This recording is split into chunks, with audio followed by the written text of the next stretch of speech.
Chapter 40. And the Lord said to Job, "Shall a fault-finder contend with the Almighty? He who argues with God, let him answer it." Then Job answered the Lord and said, "Behold, I am of small account. What shall I answer you? I lay my hand on my mouth. I have spoken once, and I will not answer. Twice, but I will proceed no further."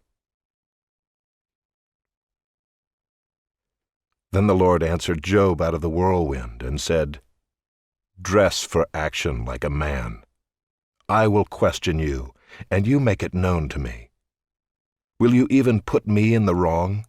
Will you condemn me that you may be in the right? Have you an arm like God, and can you thunder with a voice like His? Adorn yourself with majesty and dignity, clothe yourself with glory and splendor. Pour out the overflowings of your anger, and look on everyone who is proud and abase him. Look on everyone who is proud and bring him low, and tread down the wicked where they stand. Hide them all in the dust together, bind their faces in the world below. Then will I also acknowledge to you that your own right hand can save you. Behold, Behemoth, which I made as I made you, he eats grass like an ox.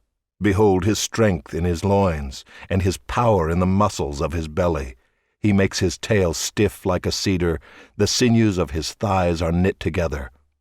His bones are tubes of bronze, his limbs like bars of iron.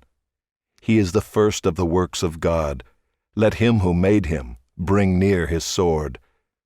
For the mountains yield food for him where all the wild beasts play. Under the lotus plants he lies, in the shelter of the reeds and in the marsh. For his shade the lotus trees cover him, the willows of the brook surround him. Behold, if the river is turbulent, he is not frightened. He is confident, though Jordan rushes against his mouth. Can one take him by his eyes, or pierce his nose with a snare? Chapter 41. Can you draw out Leviathan with a fishhook, or press down his tongue with a cord? Can you put a rope in his nose, or pierce his jaw with a hook? Will he make many pleas to you? Will he speak to you soft words? Will he make a covenant with you to take him for your servant forever? Will you play with him as with a bird, or will you put him on a leash for your girls? Will traders bargain over him? Will they divide him up among the merchants? Can you fill his skin with harpoons, or his head with fishing spears? Lay your hands on him, remember the battle, you will not do it again. Behold, the hope of a man is false, he is laid low even at the sight of him. No one is so fierce that he dares to stir him up. Who then is he who can stand before me? Who has first given to me that I should repay him? Whatever is under the whole heaven is mine. I will not keep silence concerning his limbs, or his mighty strength, or his goodly frame. Who can strip off his outer garment? Who would come near him with a bridle? Who can open the doors of his face? Around his teeth is terror. His back is made of rows of shields, shut up closely as with a seal. One is so near to another that no air can come between them. They are joined one to another, they clasp each other and cannot be separated. His sneezings flash forth light, and his eyes are like the eyelids of the dawn. Out of his mouth go flaming torches, sparks of fire leap forth. Out of his nostrils comes forth smoke as from a boiling pot and burning rushes. His breath kindles coals, and a flame comes forth from his mouth. In his neck abides strength, and terror dances before him. The folds of his flesh stick together, firmly cast on him and immovable. His heart is hard as a stone, hard as the lower millstone. When he raises himself up, the mighty are afraid. At the crashing they are beside themselves. Though the sword reaches him, it does not avail, nor the spear, the dart, or the javelin. He counts iron as straw, and bronze as rotten wood. The arrow cannot make him flee, For him sling stones are turned to stubble.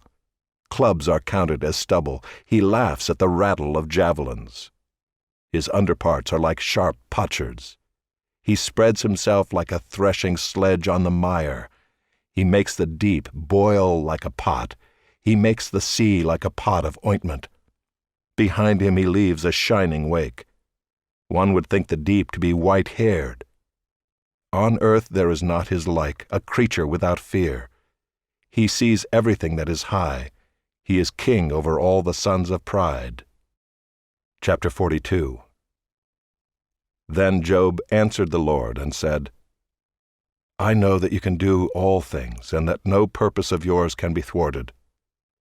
Who is this that hides counsel without knowledge? Therefore I have uttered what I did not understand, things too wonderful for me, which I did not know. Hear, and I will speak. I will question you, and you make it known to me. I had heard of you by the hearing of the ear, but now my eye sees you. Therefore I despise myself, and repent in dust and ashes.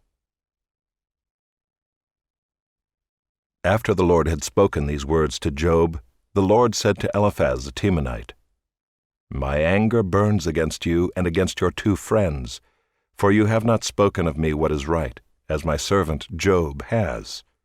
Now therefore take 7 bulls and 7 rams, and go to my servant Job, and offer up a burnt offering for yourselves.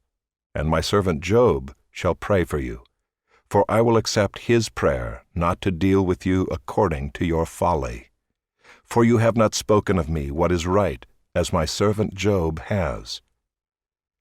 So Eliphaz the Temanite, and Bildad the Shuhite, and Zophar the Naamathite went and did what the Lord had told them, and the Lord accepted Job's prayer.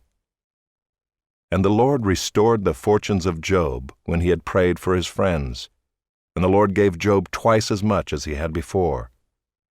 Then came to him all his brothers and sisters, and all who had known him before, and ate bread with him in his house. And they showed him sympathy, and comforted him for all the evil that the Lord had brought upon him. And each of them gave him a piece of money and a ring of gold.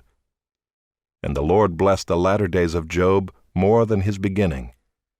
And he had 14,000 sheep, 6,000 camels, 1,000 yoke of oxen, and 1,000 female donkeys. He had also 7 sons and 3 daughters. And he called the name of the first daughter Jemimah, and the name of the second Keziah, and the name of the third Kerenhappuch. And in all the land there were no women so beautiful as Job's daughters, and their father gave them an inheritance among their brothers. And after this Job lived 140 years, and saw his sons and his sons' sons 4 generations. And Job died, an old man and full of days.